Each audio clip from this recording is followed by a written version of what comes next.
प्रणाम है आप सभी का और स्वागत है आपका हमारे चैनल आत्म से अध्यात्म की ओर में। आज हम इस वीडियो के माध्यम से जानेंगे श्रीमद् भागवत महापुराण के चतुर्थ स्कंद के 15वें अध्याय के विषय में। सतगुरु सतनाम आदि माता अलख निरंजन होवहु वांछित फल दुहक भंजन। ओम श्री गणेशाय नमः। अथ पंचदशो अध्याय। शीर्षक महाराज पृथु का आविर्भाव और राज्याभिषेक। आइए अब कथा का आरंभ करते हैं। श्री मैत्रेय जी कहते हैं कि विदुर जी, इसके बाद ब्राह्मणों ने पुत्रहीन राजा बेन की भुजाओं का मंथन किया। तब उनसे एक स्त्री और पुरुष का जोड़ा प्रकट हुआ। ब्रह्मावादी ऋषि उस जोड़े को उत्पन्न हुआ देखकर उसे भगवान का अंश जानकर बहुत प्रसन्न हुए और बोले, ऋषियों ने कहा कि यह पुरुष भगवान विष्णु की विश्वपालिनी कला से प्रकट हुआ है और यह स्त्री उन परम पुरुष की अनपायनी शक्ति लक्ष्मी जी का अवतार है। इनमें से जो पुरुष है वह अपने सुयश का प्रथम विस्तार करने के कारण परम यशस्वी पृथु नामक सम्राट होगा। राजाओं में यही सबसे पहला होगा। यह सुंदर दांतों वाली एवं गुण और आभूषणों को भी विभूषित करने वाली सुंदरी इन पृथु को ही अपना पति बनावेगी। इसका नाम अर्ची होगा। पृथु के रूप में साक्षात श्री हरि के अंश ने ही संसार की रक्षा के लिए अवतार लिया है और अर्ची के रूप में निरंतर भगवान की सेवा में रहने वाली उनकी नित्य सहचारी श्री लक्ष्मी जी प्रकट हुई है। श्री मैत्रेय जी कहते हैं कि विदुर जी, उस समय ब्राह्मण लोग पृथु की स्तुति करने लगे। श्रेष्ठ गंधर्वों ने गुणगान किया, सिद्धों ने पुष्पों की वर्षा की, अप्सराएं नाचने लगी। आकाश में शंख, तुरही, मृदंग और दुदुम्बी आदि बाजे बजने लगे। समस्त देवता, ऋषि और पितर अपने अपने लोकों से वहां आए। जगत गुरु ब्रह्मा जी देवेश्वरों के साथ पधारे। उन्होंने बेन कुमार पृथु के दाहिने हाथ में भगवान विष्णु की हस्त रेखाएं और चरणों में कमल का चिन्ह देखकर उन्हें श्री हरि का ही अंश समझा, क्योंकि जिसके हाथ में दूसरी रेखाओं से बिना कटा हुआ चक्र का चिन्ह होता है वह भगवान का ही अंश होता है।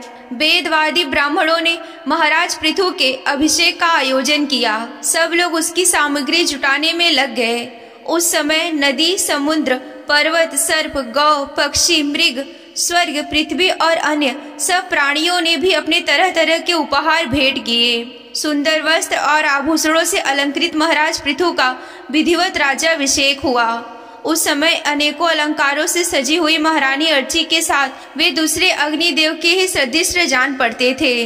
वीर विदुर जी, उन्हें कुबेर ने बड़ा ही सुंदर सोने का सिंहासन दिया तथा वरुण ने चंद्रमा के समान श्वेत और प्रकाशमय छत्र दिया, जिससे निरंतर जल की फुइयां झरती रहती है। वायु ने 2 चवर, धर्म ने कीर्तिमयी माला, इंद्र ने मनोहर मुकुट, यम ने दमन करने वाला दंड, ब्रह्मा ने वेदमय कवच, सरस्वती ने सुंदर हार, विष्णु भगवान ने सुदर्शन चक्र, विष्णु प्रिया लक्ष्मी जी ने अविचल संपत्ति, रुद्र ने 10 चंद्राकार चिन्हों से युक्त कोस वाली तलवार, अंबिका जी ने 100 चंद्राकार चिन्हों वाली ढाल, चंद्रमा ने अमृतमय अश्व, विश्वकर्मा ने सुंदर रथ, अग्नि ने बकरे और गौवे के सिंहों का बना हुआ सुदृढ़ धनुष, सूर्य ने तेजोमय बाण, पृथ्वी ने चरण स्पर्श मात्र से अभीष्ट स्थान पर पहुंचा देने वाली योगमयी पादुकाएं, आकाश के अभिमानी धव, देवता ने नित्य नूतन पुष्पों की माला, आकाश बिहारी सिद्ध गंधर्व आदि ने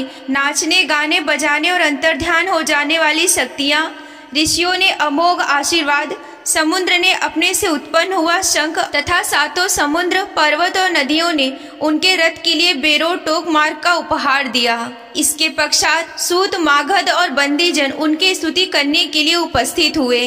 तब उन स्तुति करने वालों का अभिप्राय समझकर बेन पुत्र परम प्रतापी महाराज पृथु ने हंसते हुए मेघ के समान गंभीर वाणी से कहा।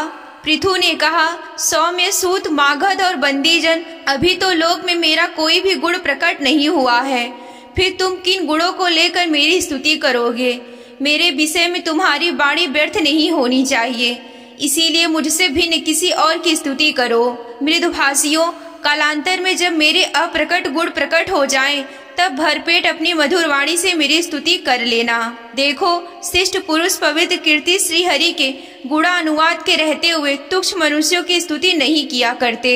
महान गुणों का धारण करने में समर्थ होने पर भी ऐसा कौन बुद्धिमान पुरुष है जो उनके ना रहने पर भी संभावना मात्र से स्तुति करने वालों द्वारा अपनी स्तुति करवाएगा। यदि यह विद्या अभ्यास करता है तो इसमें अमुक अमुक गुण हो जाते हैं। इस प्रकार की स्तुति से तो मनुष्य की वासना ही की जाती है। वह मंदमती यह नहीं समझता, इस प्रकार तो लोग उसका उपहास ही कर रहे हैं। जिस प्रकार लज्जाशील उदार पुरुष अपने किसी निंदित पराक्रमी की चर्चा होने पर बुरी समझते हैं, उसी प्रकार लोक विख्यात समर्थ पुरुष अपनी स्तुति को भी निंदित मानते हैं। सूतगण, अभी हम अपने श्रेष्ठ कर्मों के द्वारा लोक में अप्रसिद्ध है। हमने अब तक कोई भी ऐसा काम नहीं किया जिसकी प्रशंसा की जा सके।